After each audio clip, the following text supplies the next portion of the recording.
Bismillahirrahmanirrahim. Assalamualaikum warahmatullahi wabarakatuh. Baik teman-teman, kembali lagi bersama saya Muhammad Turfatur Rahman, mahasiswa program studi pendidikan agama Islam Universitas Islam Negeri Sultan Haji Muhammad Idris Samarinda. Baik, kali ini saya akan membawakan materi tentang peradaban Islam pada masa Daulah Abbasiyah. Yuk kita simak. Yang pertama adanya perkembangan dari peradaban Islam pada masa Daulah Abbasiyah. Nah, di sini ada beberapa fakta atau hal-hal yang terjadi pada saat perkembangan peradaban Islam pada masa Daulah Abbasiyah tersebut. Yang pertama yaitu sebagai pusat pendidikan dan ilmu pengetahuan. Kemudian yang kedua adanya perkembangan kebudayaan dan seni. Kemudian yang ketiga adanya perkembangan ilmu pengetahuan. Kemudian yang keempat adanya pertumbuhan ekonomi yang sangat baik pada saat itu. Kemudian adanya yang kelima keanekaragaman budaya dan agama, sehingga masyarakat pada saat itu sangat toleransi atau toleransinya sangat tinggi. Kemudian yang keenam adanya berperan dalam penyebaran ilmu dan agama. Baik, halaman selanjutnya ada hikmah dari perkembangan dari peradaban Islam pada masa Daulah Abbasiyah. Yang pertama, pengembangan ilmu pengetahuan dari berbagai disiplin ilmu menghasilkan karya-karya yang monumental yang masih menjadi dasar bagi banyak ilmuwan modern. Kemudian yang kedua ada pemuliaan kebudayaan dan seni, yaitu keterlibatan aktif dalam seni dan budaya, mengajarkan pentingnya kreativitas dalam mengekspresikan diri dan menghargai keindahan di sekitar kita. Kemudian yang ketiga adanya pertumbuhan ekonomi dan perdagangan dari kebijakan pembangunan infrastruktur dan pengembangan ekonomi pada masa Daulah Abbasiyah yang memberikan hikmah akan pentingnya pertumbuhan ekonomi yang berkelanjutan. Kemudian bagaimana sih perkembangan dari peradaban Islam pada masa Daulah tersebut? Perkembangan dari peradaban Islam ini seperti perkembangan ilmu pengetahuan. Salah satunya itu terdapat berbagai pusat pendidikan dan universitas. Salah satunya seperti Bait al-Hikam yang berada di Baghdad. Kemajuan seni dan arsitektur terkenal karena menciptakan arsitektur megah seperti masjid, istana, dan bangunan-bangunan publik lainnya, serta pertumbuhan ekonomi dan perdagangan yang sangat membaik. Kemudian lanjut, yaitu untuk apa sih kita mengetahui perkembangan dari peradaban Islam Daulah Abbasiyah? Nah, teman-teman, dengan mengetahui perkembangan dari peradaban Islam pada masa Daulah Abbasiyah ini, kita dapat mengetahui sejarah tentang bagaimana perkembangan dari peradaban Islam masa Daulah Abbasiyah ini.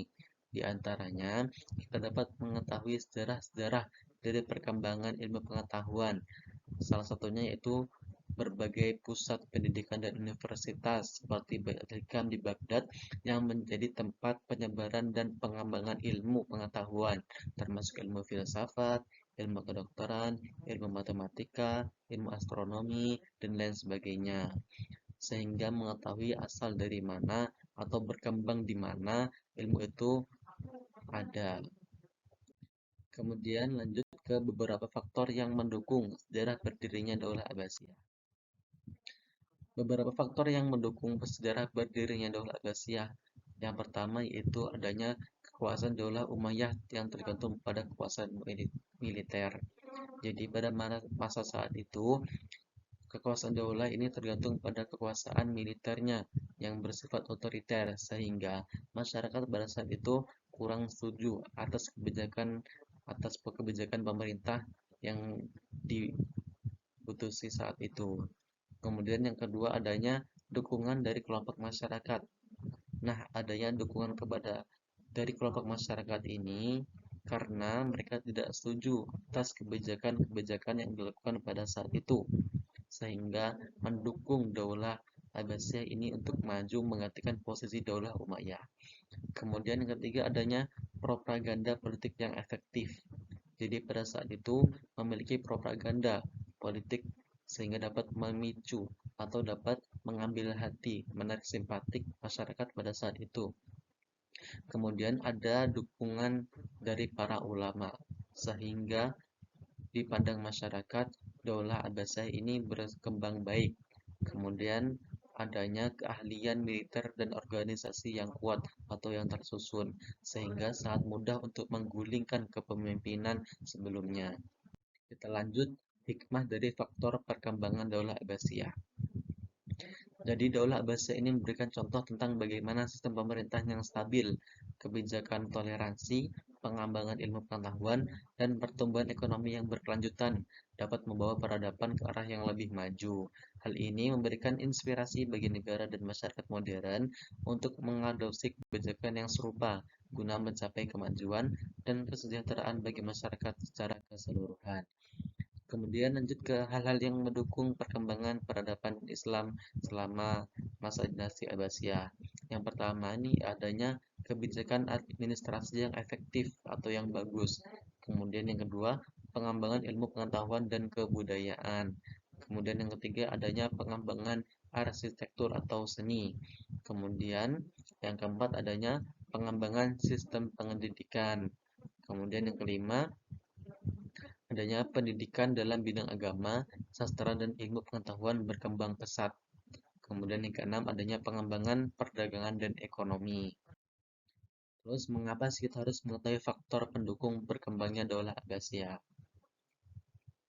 Jadi, memahami faktor-faktor ini dapat memberikan wawasan yang lebih baik untuk kita tentang periode-periode penting dalam sejarah Islam dan dinasti Abbasiyah dalam pengembangan kebudayaan dan peradaban dunia. Yang pertama itu adanya kebijakan administrasi yang efektif, kemudian yang kedua pengembangan ilmu dapatan dan kebudayaan, yang ketiga adanya pengembangan arsitektur, kemudian adanya pengembangan sistem pendidikan, kemudian adanya pendidikan dalam bidang agama, sastra dan ilmu pengetahuan, kemudian adanya perkembangan perdagangan dan ekonomi. Kemudian lanjut, yang terakhir, siapa saja sih tokoh-tokoh pemimpin Daulah Abbasiyah? Nah, di sini ada beberapa tokoh yang terkenal. Yang pertama, ada Abu al-Abbas as-Saffah. Beliau memerintah pada tahun 750 sampai 754 Masehi. Kemudian yang kedua ada Abu Ja'far al-Mansur. Beliau memerintah pada tahun 754 sampai 775 Masehi. Kemudian ke Khalifah atau pemimpin Harun al-Rasyid, yaitu beliau memimpin pada tahun 786 sampai 809 Masehi. Kemudian yang keempat ada pemimpin atas nama Al-Ma'mun. Beliau memerintah pada tahun 813 sampai 833 Masehi. Kemudian selanjutnya ada Al-Mu'tasim. Beliau memerintah pada tahun 833 sampai 842 Masehi. Nah, berikut foto-foto beliau. Nah, hikmah dari kepemimpinan beliau adalah kemampuan untuk menentukan umat Islam di bawah bendera yang baru, yang membuka lembaran baru dalam sejarah Islam. Kemudian ada Abu Ja'far al-Mansur.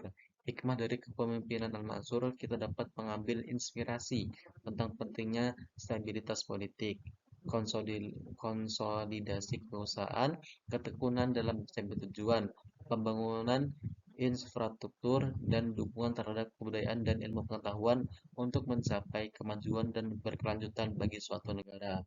Kemudian ada Khalifah Harun al-Rasyid. Hikmah dari kepemimpinannya adalah kemampuan untuk mendorong kegiatan ilmiah dan kebudayaan. Kemudian yang menyebabkan masa keemasan intelektual dan budaya di Baghdad. Kemudian ada Al-Ma'mun. Hikmah dari kepemimpinannya adalah dedikasi terhadap peningkatan ilmu pengetahuan dan kebijaksanaan yang mengilhami keemasan ilmiah dalam sejarah Islam. Kemudian yang terakhir ada Al-Mu'tasim. Hikmah dari kepemimpinannya adalah kemampuan untuk memperluas kekuasaan Abbasiyah dan melindungi wilayah dari serangan asing. Ya, mungkin itu saja materi yang dapat saya sampaikan. Terima kasih telah menonton teman-teman. Jangan lupa like, komen, dan subscribe-nya. Sekian dari saya pemateri hari ini. Kurang lebihnya saya mohon maaf yang sebesar-besarnya. Saya akhiri. Wallahul muwaffiq ila aqwamit thoriq. Wassalamualaikum warahmatullahi wabarakatuh.